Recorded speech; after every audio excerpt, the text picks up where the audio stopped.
अस्सलामुअलैकुम, आप देख रहे हैं DNN न्यूज और आज की दिलचस्प और अजीब खबर आपको बताते हैं। 11 साल की उम्र की ज्यादातर बच्चों को अपने स्कूल, खेल और दोस्तों में दिलचस्पी होती है और इस उम्र के बच्चे अपनी उम्र का ये हिस्सा मसरूफ रूटीन में गुजार देते हैं। लेकिन आज हम आपको ऐसे बच्चे से मिलवाने वाले हैं जिन्हें रूस का सबसे जानदार बच्चा करार दिया गया है। रूस से ताल्लुक रखने वाले 11 साल टमोफी अपने उम्र के इस हिस्से में ज्यादातर वक्त जिम में तरबियत हासिल करके और ज्यादा से ज्यादा वजन उठाकर रिकॉर्ड बनाने पर मेहनत करके गुजारते हैं। टमोफी 5 साल की उम्र से ही वेट लिफ्टिंग यानी वजन उठाने में दिलचस्पी रखते हैं। वो अपने वालिद को जिम में तरबियत हासिल करते देखकर ही बड़े हुए। उनके इसी शौक को मद्देनजर रखते हुए बच्चे के वालिद ने उन्हें खुद तरबियत देना शुरू की, जबकि बच्चे के वालदा उनकी मुखालिफत करती थी क्योंकि वो बेहद छोटा है। 6 साल की उम्र में मकामी वेट लिफ्टिंग मुकाबले में टमोफी ने वहां आने वाले लोगों को 55 किलो वजन उठाकर हैरान और परेशान कर दिया था। यही वो वक्त था जिसके बाद उन्होंने मजीद मेहनत करना शुरू कर दी। 11 साल की उम्र में टमोफी अब इस काबिल हो गया है कि वो नेशनल डेड लिफ्ट रिकॉर्ड को तोड़ने के लिए पुरअज़्म है,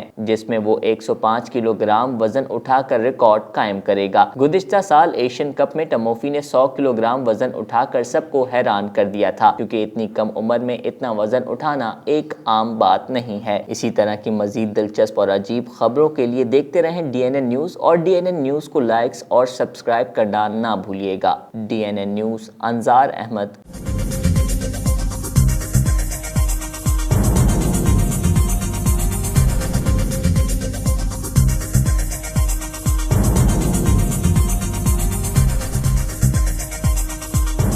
न्यूज से अपडेट रहने के लिए हमारे चैनल को सब्सक्राइब करें और बेल आइकन पर क्लिक करें।